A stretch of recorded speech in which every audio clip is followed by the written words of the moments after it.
نحمده ونصلي على رسوله الكريم اما بعد اعوذ بالله من الشيطان الرجيم بسم الله الرحمن الرحيم احسب الناس ان يتركوا ان يقولوا آمنا وهم لا يفتنون صدق اللہ العظیم۔ عمل سے زندگی بنتی ہے جنت بھی جہنم بھی، عمل سے زندگی بنتی ہے جنت بھی جہنم بھی، یہ خاکی اپنی فطرت میں نہ نوری ہے نہ ناری۔ محترم سامعین، السلام علیکم ورحمۃ اللہ وبرکاتہ۔ اس دنیا میں کئی مذاہب، کئی زبانیں اور کئی رنگ و نسل کے لوگ رہتے ہیں اور بستے ہیں، اور ہر کوئی یہ دعویٰ کرتا نظر آتا ہے کہ اس دنیا کے تمام ادیان میں اسی کا مذہب سچا ہے۔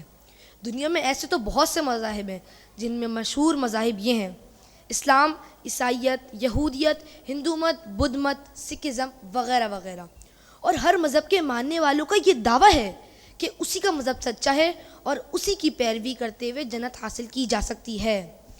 اب ہم اپنے آپ کو دیکھتے ہیں، ہم مسلمان ہیں، اور مسلم کے معنی ہے خود کو اللہ کے حوالے کرنا، کہ یعنی جب کوئی شخص کلمہ لا الہ الا اللہ کا اقرار کرتا ہے تو ایک کافر سے مسلمان بن جاتا ہے، جہنم میں جانے کے بجائے جنت حاصل کرتا ہے، اور اس دنیا کی سب سے بہترین قوم قرار پاتا ہے۔ لیکن ہم نے تو مسلمان گھرانے میں جنم لیا ہے، یہیں ہماری پیدائش ہوئی ہے، اسی ماحول میں ہم پلے بڑے ہیں اور جوان ہوئے ہیں، اور یہ اسلام ہمیں وراثتی طور پر نصیب ہوا۔ ہم نے اس کو حاصل کرنے کے لیے کچھ نہیں کیا، یہ تو اللہ کا ہم پر ایک طرح سے احسان عظیم ہوا کہ اس نے ہمیں مسلمان گھرانے میں پیدا کیا۔ اب کیا ہم پیدائشی مسلمان ہونے کی وجہ سے جنت حاصل کر لیں گے؟ کیا ہم عبد الرزاق یا عبد الکریم نام رکھنے سے جنت حاصل کر لیں گے، جبکہ ہم میں اور دوسری قوموں میں کوئی فرق باقی نہ رہ جائے؟ اور اس سے کوئی غرض نہیں کہ اس کا تعلق اسلام سے ہے، نہیں۔ انسان، اس کو ایمان کی اہمیت کا اندازہ ہی نہیں، اور نہ وہ جاننا چاہتا ہے کہ ایمان کیا چیز ہے۔ محترم سامعین، ذرا غور کیجئے، اگر ایسا ہوتا تو کیوں صحابہ کرام اور دوسرے تبع تابعین نے اتنی محنت کی جنت حاصل کرنے کے لیے، اللہ کی خوشنودی حاصل کرنے کے لیے؟ آخر کیوں؟ کیا ان کا مسلمان ہو جانا کافی نہیں تھا؟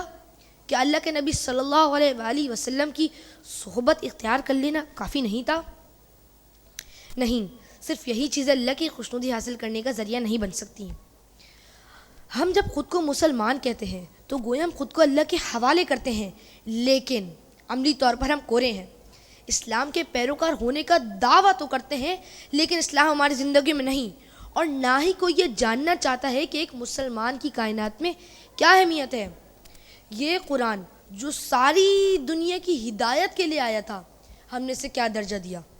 یہی نا کہ بس اسے کسی خاص موقع پر نکال کر پڑھا جائے اور اس کی حفاظت بڑی شان و شوکت سے کی جائے اور اس کو کسی مخملی جدان میں رکھا جائے، جبکہ قرآن جس مقصد کے لیے نازل کیا گیا ہے وہ مقصد یہ ہے کہ انسان کو معلوم ہو جائے کہ اس دنیا میں کس طرح زندگی گزاری جائے اور کس طرح جنت حاصل کی جائے۔ لیکن ہماری یہ کوتاہی ہے کہ ہم نے اس کو سمجھ کر پڑھا ہی نہیں اور نہ عمل کیا، اور جب تک ہم اسلام پر اور اس کے اصولوں پر عمل نہیں کریں گے تب تک ہم کامیاب نہیں ہو سکتے، کیونکہ شرافت آ نہیں سکتی لباس پارسائی سے، شرافت آ نہیں سکتی لباس پارسائی سے، شرافت نفس میں ہو تو انسان پارسا ہوتا۔ اللہ تعالیٰ نے قرآن مجید میں ارشاد فرمایا: احسب الناس ان يتركوا ان يقولوا آمنا وهم لا يفتنون، کیا لوگوں نے یہ گمان کر رکھا ہے کہ ان کے صرف اس دعوے پر کہ ہم ایمان لائے ہیں کہ ہم انہیں بغیر آزمائش چھوڑ دیں گے؟ جب تک کوئی انسان اسلام پر اور اس کے اصولوں پر عمل نہیں کرتا تب تک اس کی زندگی بے معنی ہے۔